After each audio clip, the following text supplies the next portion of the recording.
Bien, Colosenses capítulo 2, hermanos, por favor. Colosenses, esas son las de acá, hermanos. La de abajo, de la primera línea, es la de allá atrás. La primera línea desde abajo es la de atrás. ¿Sí? ¿Está aprendido? Ok, bien. Colosenses, hermanos, por favor. Capítulo 2. Hemos estado llevando esta serie y bueno, vamos a continuar el día de hoy con algunos parámetros, algunas cosas importantes que necesitamos tomar en cuenta. Colosenses 2:16 dice la palabra de Dios.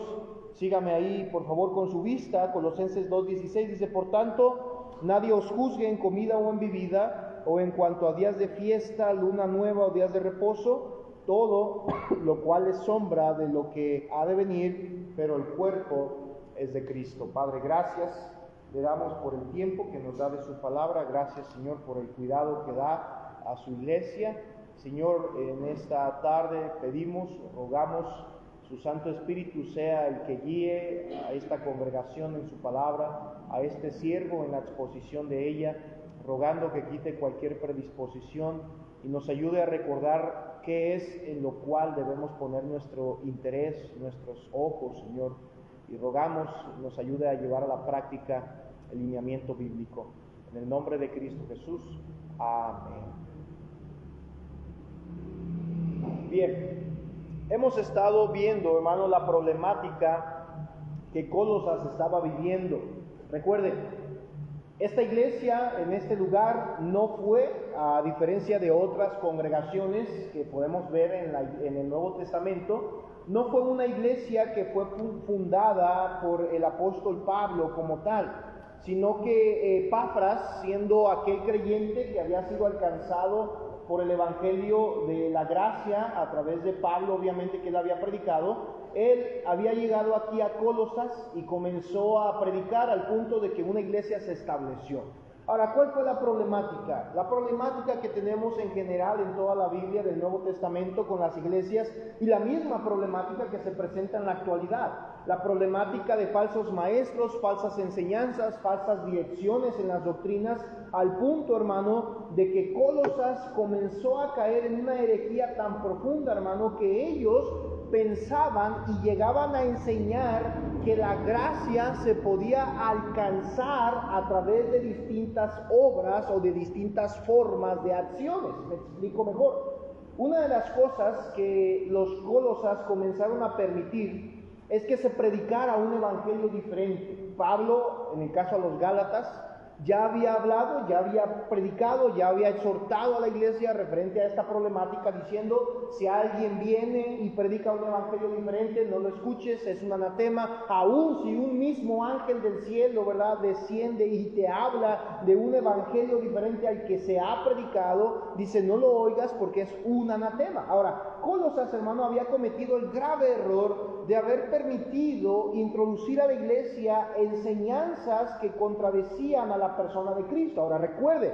¿cuál es nuestro objetivo? ¿Cuál es nuestra meta? Entender que la gracia que usted y yo obtenemos día tras día, mes con mes, año con año, y especialmente la salvación, no es algo que se obtiene a través de lo que yo haga. Es algo que se obtiene a través de lo que Cristo ya hizo. Por eso Él ya pagó, por eso Él ya cubrió el costo, por eso Él ya pagó con su sangre en la cruz, al punto de que hoy, dice la palabra de Dios, si usted cree, usted será salvo. Si usted se arrepiente y cree, será salvo. Entonces Pablo, al escribir esta carta, comienza a dar una explicación, comienza a dar una defensa, no solamente de la gracia, sino específicamente de Cristo. Porque nuestra reconciliación no es a través de la iglesia, no es a través de un pastor, entendamos esto. La problemática que se tiene en las iglesias hoy en día es que ven a los pastores y dicen: wow, el pastor es un siervo. Eso ya lo dejamos claro. El pastor es un siervo de la iglesia. Es un siervo del Señor. Él no es el jefe, él no es la cabeza, él no es el gobernante. El pastor tiene una responsabilidad de predicar la verdad, sí, pero él no es el jefe de la iglesia, él no es el propietario de la iglesia, él no pagó por la iglesia, él no murió por la iglesia, ese fue Cristo. Y nosotros debemos entender, al igual que Pablo explicaba, que la reconciliación no viene a través de la gracia dada por alguno de ustedes. La reconciliación con el Señor viene a través de Cristo, nada más. Juan 14:6 lo explica el mismo Señor Jesucristo. Yo soy el camino, la verdad y la vida. Nadie viene al Padre si no es por mí. Dice, Él es el único camino. Ahora, Pablo, hermano, al hacer esta defensa general, empieza a mencionar la problemática que existe dentro de las congregaciones, específicamente aquí en Colosas, en el contexto, esta problemática que había en Colosas porque ellos comenzaron a permitir que se metieran 5 peligros. Dentro de estos 5, se los vuelvo a mencionar, ya los hemos mencionado y hemos estado estudiando cada uno de ellos. Uno de ellos fueron las palabras persuasivas. Empezaron a persuadir, empezaron a apapachar a la iglesia, empezaron a hablarles bonito, mira, tú puedes, eres hijo de Dios, Dios es amor, y todo hablaban de amor, todo hablaban de las cosas que Dios te podía dar, solamente hablaban de eso, pero no hablaban la contraparte de lo importante que es el arrepentimiento, el perdón, el consagrarse, y ahí estaban las palabras persuasivas. Y luego también decía Pablo, el otro peligro son las filosofías, los temas sin sentido, temas que no te llevan a Cristo, temas que no te llevan a poner tus ojos en Jesús, cuestiones necias, decía Pablo ahí, huecas sutilencias por medio de tradiciones de hombres, y es que tienes que hacer esto, ¿verdad? Y luego nos habla de los legalismos, que es donde nos estamos enfocando ahorita, versículo 16, vuelvo a leer, por tanto, nadie os juzgue en comida o en bebida, o en cuanto a días de fiesta, luna nueva o días de reposo.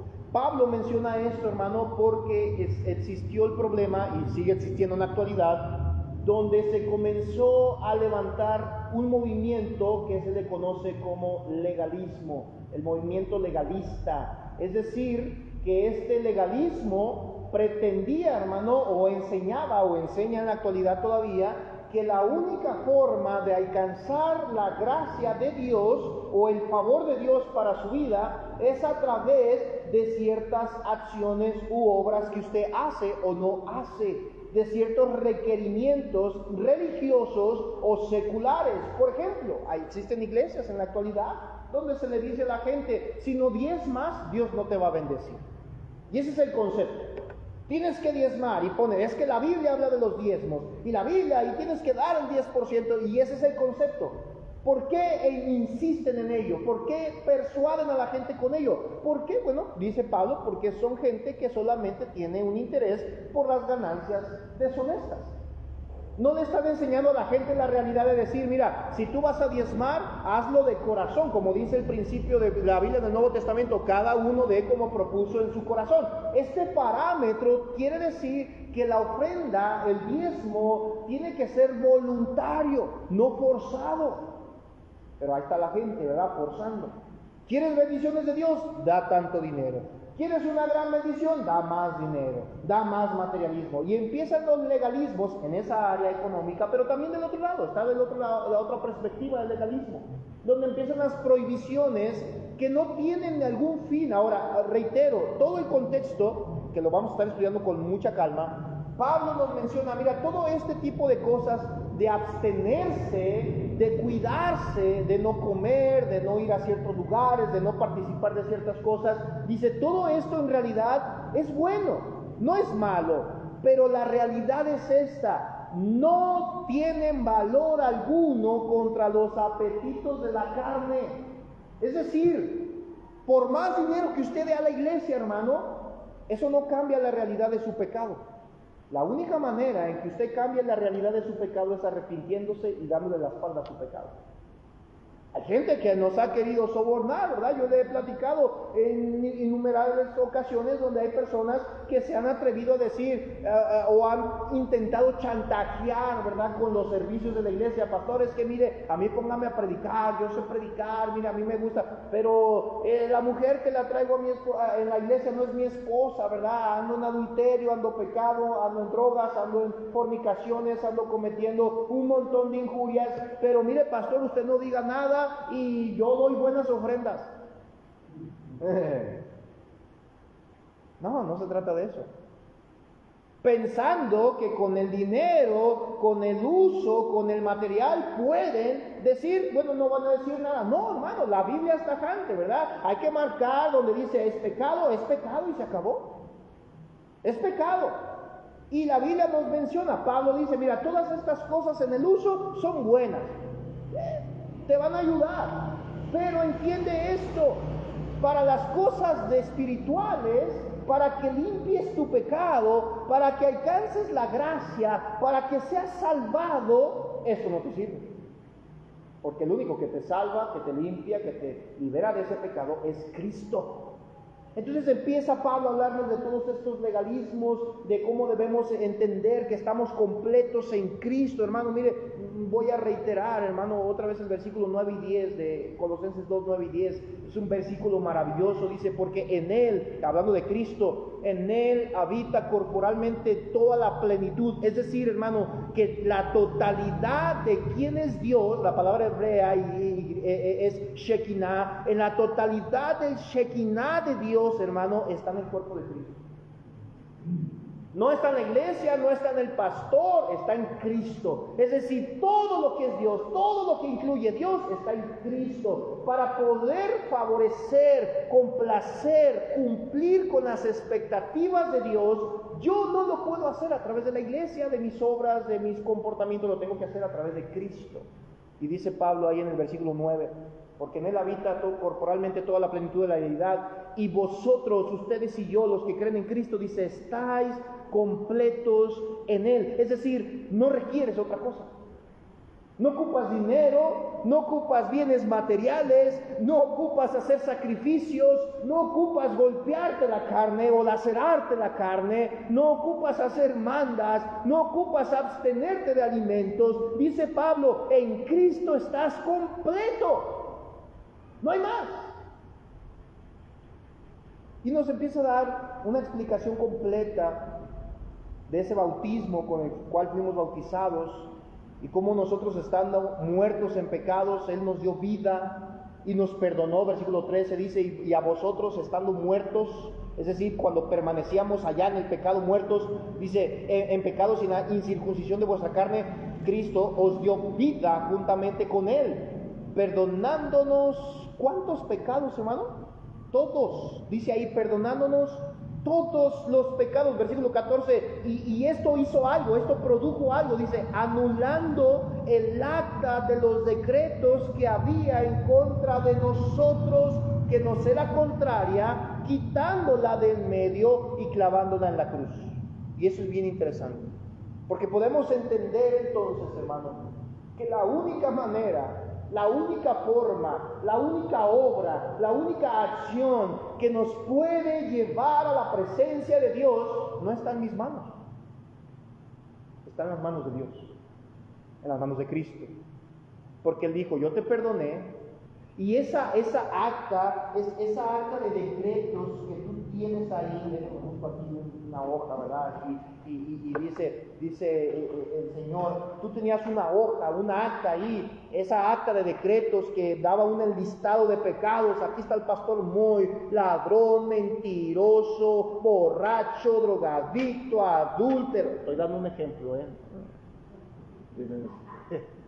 Claro, estoy dando un ejemplo, Y empieza a darnos ahí la lista de pecados, de las obras de la carne, enemistades, celos, iras, contiendas, adulterios, disensiones, herejías, blasfemias, y empieza a ver la acta, y nosotros nos queremos presentar delante de Dios, imagínense, y venimos con Dios y decimos, Señor, aquí estoy, yo hice buenas obras, yo di mis diezmos, di ofrendas, apoyé misiones, fui a la iglesia cada domingo, me porté bien, hice esto, hice aquello, me fui a Talpa de rodillas, no comía carne el día de Cuaresma, aquí estoy, Señor, dame de tu gracia.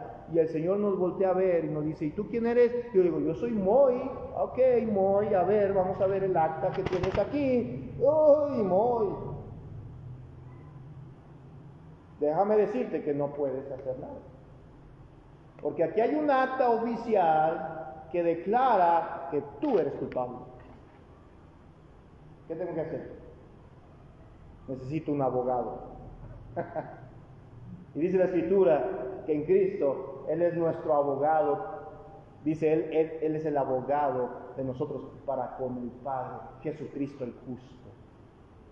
Y entonces dice la Escritura que Él toma esa acta y se presenta delante de Dios Padre, que es el juez, y dice la Escritura aquí, y Él que nos ve a nosotros estando muertos, nos da vida, y dice que Él agarra el acta, y esa acta la anula por completo, y dice, vamos a anularla, vamos a quitar esta acta no la ocupamos ya, no la queremos ya, está anulada. Y dirá cualquiera, ¿y por qué? Dice la Escritura, porque Él triunfó en la cruz, y esa acta la llevó a la cruz para perdonar nuestros pecados. Es decir, que aquel juez cuando dice, porque Dios es justo, hermano, Dios no pasa por alto el pecado, Él es justo, y como juez justo necesita emprender el castigo sobre el pecado. Dice la palabra de Dios, la paga del pecado es muerte. Entonces Dios lo que hace es que dice, bueno, ahora voy a emprender mi juicio, pero yo tengo que cobrar ese pecado, porque no puede pasarse sin justicia. Y dice Cristo, Señor, yo lo pago. ¿Cuál es el precio del pecado? La paga del pecado es la muerte. Necesito que se derrame sangre para que se cubra ese pecado. ¿Y quién derramó la sangre por usted? Cristo. ¿Se da cuenta de lo maravilloso que es el Señor? Se da cuenta, hermano, que ninguno de aquí, ni usted, ni yo, ni nadie, por más joven o por más anciano que sea, podemos voltear a ver a un hombre, a una mujer y apuntarle y decirle culpable, porque ¿sabe qué? Nosotros también somos culpables. Pero por la gracia de Dios, dice Pablo ahí, entiende esto, la plenitud que tú tienes ahora es por Cristo. Por eso la gloria es para Cristo. Y entonces dice Pablo, por tanto, por esta razón de que en Cristo está la salvación, en Cristo está la plenitud, nadie te juzgue en comida o en bebida. Ahora, está hablando de esta libertad correcta en Cristo, hermano, porque estaba hablando, ojo con esto, no estamos usando este pasaje, y quiero aclararlo, ¿verdad? Antes de que usted se acelere y diga, ya ve, por eso, pastor, yo voy a andar tomando y drogándome y pecando y nadie me juzgue. No está diciendo eso. Está hablando del problema que hay cuando se le interpone alguna ley a usted o algún requerimiento para alcanzar la gracia de Dios. Esos requerimientos donde le dicen a usted, hermano, hermana, ¿quieres ser usado por Dios? Necesitas dar diezmos, ofrendas, necesitas aventarte del segundo piso, qué sé yo, le ponen lineamientos. Dice Pablo, no es así. No es así, porque tú has alcanzado la gracia, y la gracia no se te otorga por obras, la gracia no se te otorga por acciones, la gracia no se te otorga por dinero, la gracia se te otorga porque Cristo es el que la otorgó y en Él está la plenitud. Dice el versículo 16, Colosenses 2:16, por tanto, nadie os juzgue, es decir, nadie te imponga eso. Nadie juzgue en comida o en bebida, en 4 días de fiesta y en 1 día de reposo, todo lo cual es sombra de lo que ha de venir, pero el cuerpo es de Cristo. Y Pablo, hermano, empieza a dar la explicación a Colosas diciendo, hermanos en Colosas, hay un problema con ustedes, se han dejado llevar por los legalismos, las filosofías, como dice en el versículo 8, y las palabras persuasivas, como dice el versículo 4, dice, son peligros que ustedes corren. Hermanos, si usted y yo pudiéramos tener ese principio, esa verdad doctrinal en nuestra vida, donde se nos enseña que Cristo es suficiente, nosotros nos cuidaríamos en nuestras vidas seculares porque entendemos que Cristo es suficiente. Ahora la pregunta es, si Pablo le está diciendo a Colosas, no te enfoques en eso, no te enfoques en los legalismos, las filosofías, las palabras persuasivas, el misticismo y el ascetismo, la pregunta es, ¿en qué debemos enfocarnos? ¿En qué? Hay varias cosas, hermano, que la Biblia nos enseña en lo que deberíamos enfocarnos y en lo que deberíamos preocuparnos. Y no, hermano, no habla del pecado del hermano o de la hermana, para que se despreocupe por esos pecados. Mire lo que dice Mateo 22:37. Vamos aquí a estos pasajes. Mateo capítulo 22, versículo 37. ¿En qué debemos enfocarnos? Pablo estaba hablando a los Colosas diciendo, hay un problema en la iglesia de Colosas, Colosas se ha desviado, Colosas está pensando que la gracia se debe de obtener por medio de otros ritos, acciones, obras, y dice Pablo, no es así, no debe de ser así, no te dejes guiar bajo esos líderes o esos falsos maestros que te condicionan la gracia diciendo, paga o aporta, si no, no vas a ser bendecido, si no, no vas a ser usado, y dice la Escritura, no, enfócate en lo que te debes de enfocar, enfócate, preocúpate en lo que debes de preocupar. ¿Y qué es aquello? Mateo 22:37 dice la palabra de Dios. Jesús, voy a leer el versículo 34. Entonces los fariseos, oyendo que había hecho callar a los saduceos, se juntaron a una, y uno de ellos, intérprete de la ley, preguntó por tentarle, diciendo, Maestro, ¿cuál es el gran mandamiento de la ley? Note lo que dijo Cristo. Jesús le dijo, amarás al Señor tu Dios, ¿con qué, hermano? Con todo tu corazón, con toda tu alma y con toda tu mente. Este es el primero y grande mandamiento. Amarás. ¿Sabe cómo podemos reducir este pasaje en una sola palabra? ¿Alguien tiene idea? Se le llama adoración. Tenemos muy confundido el término, la terminología de adorar, ¿verdad? Hay iglesias que le tienen miedo al término adoración cuando se habla de servicios. Por ejemplo, nosotros me preguntan, ¿cuándo tienes servicios de culto, pastor? Y yo les digo, tenemos servicios los domingos en la mañana, escuela dominical, culto general a las 6 de la tarde, el domingo, el miércoles tenemos servicios de oración y adoración. Y muchos saben, ¿adoración? ¿Cómo que adoración? Bueno, en realidad los 3 servicios son de adoración. Pero cuando hablamos en términos bíblicos, entendamos esto, hermano. La adoración va más allá de hacer un acto religioso dentro de la institución religiosa, o un rito, vamos. Por ejemplo, muchos pensamos que adoración es cantar, y lo resumimos en eso. Voy a adorar al Señor, adora al Señor, ¿verdad? Le decimos, hermano, esta semana no deje de adorar a Dios. Y pensamos, ¿que tengo que cantar salmos, himnos todo el tiempo y cánticos espirituales? Eso no solamente es adoración, esa es una parte de la adoración, pero es mucho más, hermano, que cantar, que orar, que ofrendar, que leer la Biblia. Estas cosas son formas que dan evidencia a una adoración en el momento, pero la adoración, hermano, en realidad, en términos generales, para simplificarlo, es un estilo de vida. La adoración es agradar a Dios con lo que hacemos, en el trabajo, en la escuela, en casa, cuando estamos solos. Por eso dice Cristo aquí cuando lo cuestionaban, ¿cuál es el mandamiento más importante? A ver, Señor, ¿cuál es? Y en otros pasajes, ¿verdad? En los mismos evangelios el Señor decía, la ley se resume en este mandamiento, amarás al Señor tu Dios con todo tu corazón. Es decir, tu adoración se tiene que volver tu estilo de vida. A Dios, hermano, le interesa más un corazón sincero de adoración que una simple rutina. Porque hay gente rutinaria. Yo le he dicho aquí a usted muchas veces, hermano, ¿verdad? Y hay pastores que nos han juzgado, bueno, no quiero decirle juzgar, ¿verdad? Hay pastores que nos han dicho, eso no es correcto, porque les decimos a usted que el que no venga usted el domingo a la iglesia no está pecando, y hay muchos pastores que se enojan. Yo les digo, a ver, hermanos, hay hermanos que tienen que trabajar. ¿Y cómo van a adorar a Dios si no van el domingo a la iglesia? Porque la adoración no se concentra el domingo a las 6 de la tarde en la iglesia.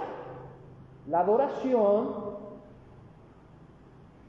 es un tiempo de vida en tu trabajo, en la escuela, en la casa, cuando te encuentras solo, y a Dios le interesa más ese corazón sincero de adoración que la rutina que a veces tenemos todos los días. Porque nos volvemos rutinarios, hermano. Usted tiene una rutina en el trabajo, que es lo más común, ¿verdad? Tenemos una rutina en el trabajo. Y aunque no le agrada, a veces esa rutina usted la hace por rutina. Tenemos una rutina para irnos a dormir, ¿verdad? Mis hijos tienen una rutina para irse a dormir. Si estamos en casa, y ya estamos ahí en casa, y son las 10 de la noche, ellos conocen la rutina. 10 de la noche, niños, a dormir. Mañana hay que ir a la escuela. Sí, papá, se levantan, van al baño, toman agua, se lavan los dientes, se despiden de mamá, se despiden de papá y a dormir. Es su rutina de ellos. Es una rutina. Ahora, ¿qué pasa con las rutinas dentro de la iglesia? Le pregunto yo a usted, hermano, obviamente no me conteste. ¿Usted busca al Señor por rutina o porque realmente adora al Señor? Dios dijo: amarás al Señor tu Dios con todo tu corazón. ¿Qué pasaba con los Cólosas? Los Cólosas estaban diciendo: nosotros somos salvos, nosotros tenemos la gracia, al igual que los de Éfeso, allá cuando Pablo escribe a Timoteo, que se creían maestros y doctores de la ley, porque tenían un conocimiento y decían: nosotros. Pero su estilo de vida: adúlteros, mentirosos, paganos, en múltiples pecados de la carne, no daban fruto. Romanos 12:1, mire lo que dice. Romanos capítulo 12, versículo 1. Pablo aquí a los romanos precisamente hace este parámetro. Dice el versículo 36 del capítulo 11, antes de llegar al versículo 1, dice: porque de Él y por Él y para Él son todas las cosas, a Él sea la gloria por los siglos de los siglos. Amén. Todo el contexto, bueno, si usted sigue leyendo, había una problemática general. Estos judio-cristianos estaban pensando que ellos eran especiales porque habían recibido la ley primero. Y los gentiles sí también, pero necesitaban la circuncisión. Y los empezaban a condicionar: circuncídate, guarda el sábado. Y entonces Pablo dice: mira, la adoración a Dios no es así. Dice el versículo 12: tu deber como cristiano es el siguiente. Versículo 1, Romanos 12:1. Hermanos, os ruego por las misericordias de Dios que te presentes los domingos a las 6 de la tarde en la iglesia. No dice, ¿verdad? Hermanos, os ruego por las misericordias de Dios que diezmes cada semana, porque si no estás pecando. No dice eso. Ok. Que uses camisa blanca, porque si usas de otro color no representa santidad. Tampoco dice eso. Y podemos darle aquí un enlistado grande de muchas cosas. Que te circuncides, que guardes el sábado, que no comas carne, que vayas y hagas mandas, bla, bla, bla, bla, bla, bla, bla, bla. Legalismos. Dice Pablo: os ruego por las misericordias de Dios que presentes tu cuerpo. ¿En qué, hermano? En sacrificio vivo, santo, agradable a Dios, que es vuestro culto racional. Hermano, la adoración a Dios es y debe de ser con nuestra vida, no nada más el domingo o el miércoles. Aquí, hermano, es un lugar donde usted adquiere herramientas para que salga allá y usted use esas herramientas allá, porque, hermano, Cristo mismo dijo: vosotros sois la luz del mundo, vosotros sois la sal de la tierra. ¿Dónde? Allá afuera, no aquí. Aquí usted no ocupa hacer luz. Aquí la realidad es esta: somos pecadores todos, principalmente yo. El trabajo que la Biblia nos da es: ¿en qué te debes de enfocar? ¿En a ver si eres mejor que el otro? ¿En a ver si alcanzas más gracia que aquel? ¿En a ver quién hace mejor trabajo? No, enfócate en adorar a Dios con tu vida. Amarás al Señor tu Dios con todo tu corazón. Colosas estaba cometiendo ese error de no enfocarse en eso. Se enfocaban en otras cosas, pero no en la adoración. Segunda de Pedro 3:18. Segunda de Pedro 3:18. ¿Qué otra cosa debemos hacer? ¿En qué debemos enfocarnos? En la adoración. Segunda de Pedro 3:18 dice la Escritura. Ahí en segunda carta de Pedro 3:18 dice: antes bien. Ahora déjame lo pongo en contexto. Todo el contexto de Pedro, hermano, nos habla también en el parámetro de los falsos profetas y de las responsabilidades que tenemos que hacer, y ciertamente de crecer en conocimiento de la gracia. Pero quiero que note el versículo 18. Dice: antes bien, crecer, ¿en qué cosa? En la gracia. ¿Y qué cosa? Y el conocimiento del pastor más famoso de México. No. Crecer en la gracia y en el conocimiento de nuestro Señor y Salvador Jesucristo. A Él sea la gloria ahora y hasta el día de la eternidad. Amén. A eso sí tiene que decir amén. No a las payasadas que pastores dicen en el púlpito. ¿Qué significa esto, hermano? ¿En qué debemos enfocarnos? Colosas estaba cometiendo un error, se estaba enfocando en un montón de cosas menos en lo que debía de enfocarse. Entonces Pablo les dice, hey, nadie te juzgue, no te dejes persuadir, no te dejes guiar, no hagas eso. La Biblia nos enseña en qué te debes de enfocar: en la adoración a Dios, en crecer en crecer y ser discipulado. En crecer y ser discipulado. Pedro dice, antes bien, crece en la gracia. Crece. Eso significa, hermano, que no solamente se trata de que usted venga a la iglesia. No solamente se trata de que usted esté aquí diciendo amén o asintiendo y concordando con las doctrinas, hermano. Significa que usted es aceptable y aceptible a recibir la guía, la instrucción, la dirección de parte de Dios y de los líderes estipulados en la Biblia. Esto, hermano, nos ayuda en el proceso de poder aprender a madurar. ¿Cómo un niño sabe que algo está mal en su vida? Dígame, ¿cómo? ¿Cuántos aquí han hecho algo mal en su vida alguna vez? A ver, levante la mano. Yo no puedo levantar los pies porque me caigo, pero yo he hecho muchas cosas mal en mi vida. Ahora, normalmente, hermano, ¿cómo se ha dado cuenta que eso ha estado mal en su vida? Por medio de dos cosas. Primero, las consecuencias. O segundo, porque alguien se lo dice, que es lo más obvio, ¿no? Pero somos tan orgullosos, hermano, que preferimos pasar las consecuencias a que alguien me lo diga. Porque si alguien me lo diga, termino odiándolo y fariseo. Cuando dice Pedro aquí, tú tienes que hacer algo, tienes que enfocarte en algo. Dice Pablo, enfócate en la adoración. Dice Cristo, enfócate en el primer mandamiento, adora al Señor con todo tu corazón. Dice Pedro aquí en 2 de Pedro 3:18, crece en la gracia y en el conocimiento. Porque si tú creces en la gracia y en el conocimiento, vas a ser instruido, vas a tener guía, vas a tener dirección de Dios y vas a madurar. Efesios 4:11 al 16, Pablo le dice a los efesios que debemos hacer este crecimiento y tener este crecimiento, dice textualmente, para que ya no seamos niños fluctuantes llevados por doquiera de todo viento de doctrina.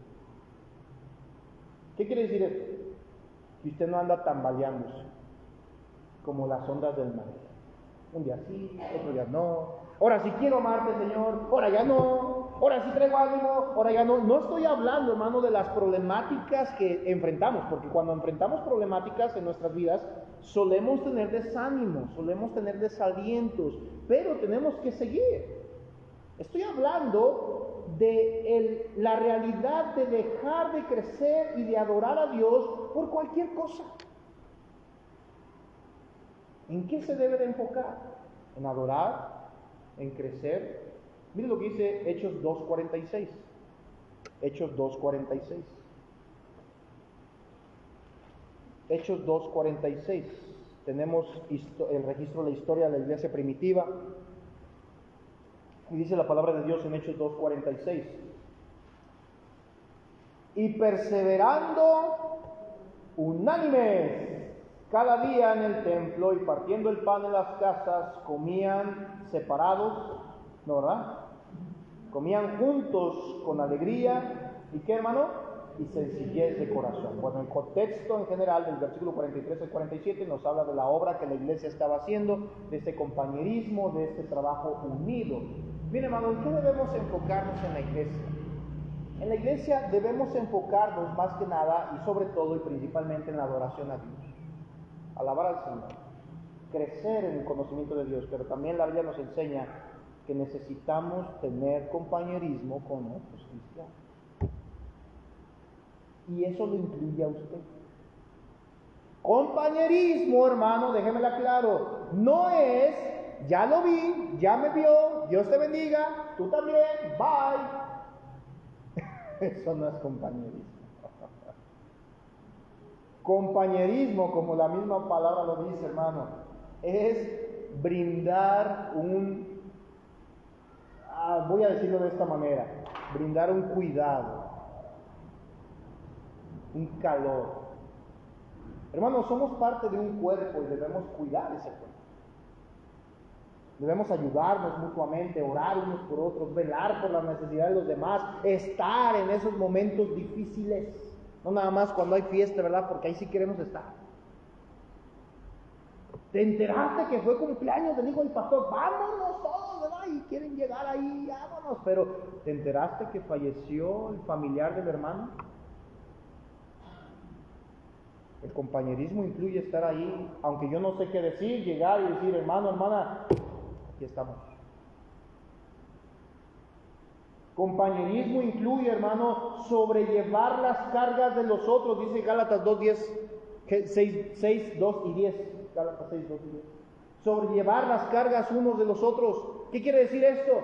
Oye, ¿te enteraste que el hermano, la hermana, el joven, la señorita están pasando por este momento? Bueno, voy a orar por el hermano.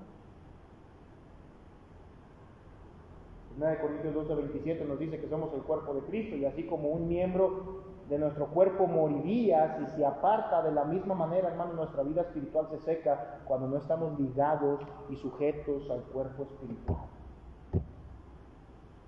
No solamente adore a Dios, sino también crezca, tenga compañerismo y comparta. Hechos 1:8, mire lo que dice. Este pasaje, al igual que Mateo 28, 19 al 20, son conocidos como los pasajes de la Gran Comisión. Me gusta mucho Hechos 1:8, específicamente porque tiene una dirección más concreta, más específica referente a la iglesia, y dice ahí Hechos 1:8: pero recibiréis poder cuando haya venido sobre vosotros el Espíritu Santo, dice el Señor Jesucristo, y me seréis testigos en Jerusalén, Judea, en Samaria y hasta lo último de la tierra. Mateo 28, 19 al 20 dice que debemos ir y predicar el Evangelio. ¿En qué debemos enfocarnos? ¿En qué se debe de enfocar nuestra iglesia?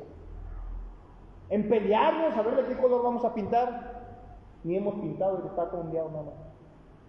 En pelearnos a ver si el hermano tocó, él ya se equivocó, no se equivocó el hermano, no.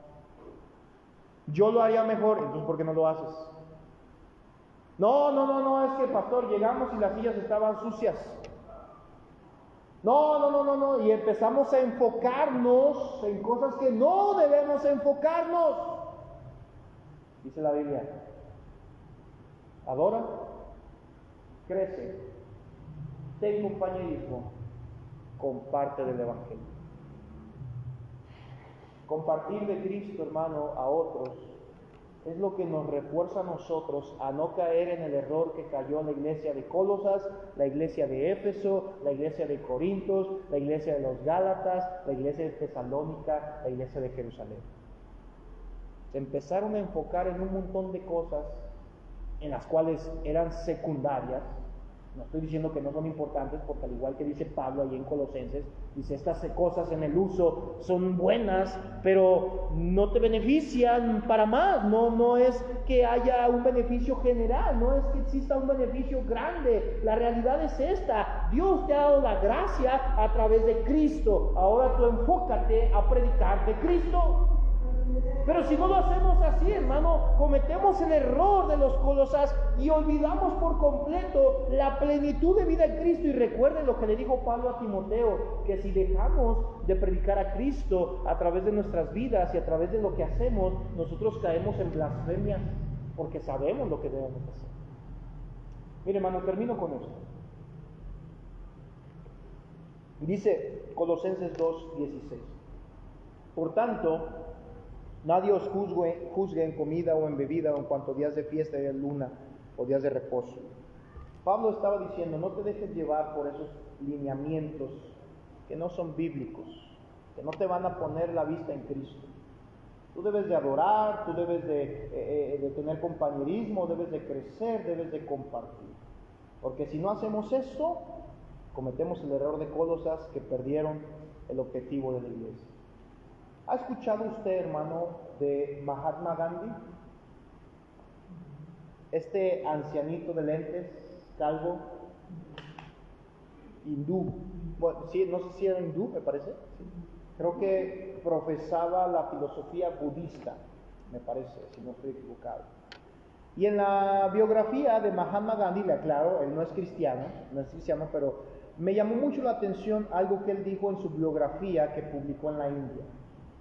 Gandhi, hermano, cuenta que en sus días de estudiante, en su biografía él cuenta que en sus días de estudiante le llegó a sus manos un Nuevo Testamento. Y cuando él lo leyó, le llamó tanto la atención, hermano, que quiso buscar aprender más de Jesucristo.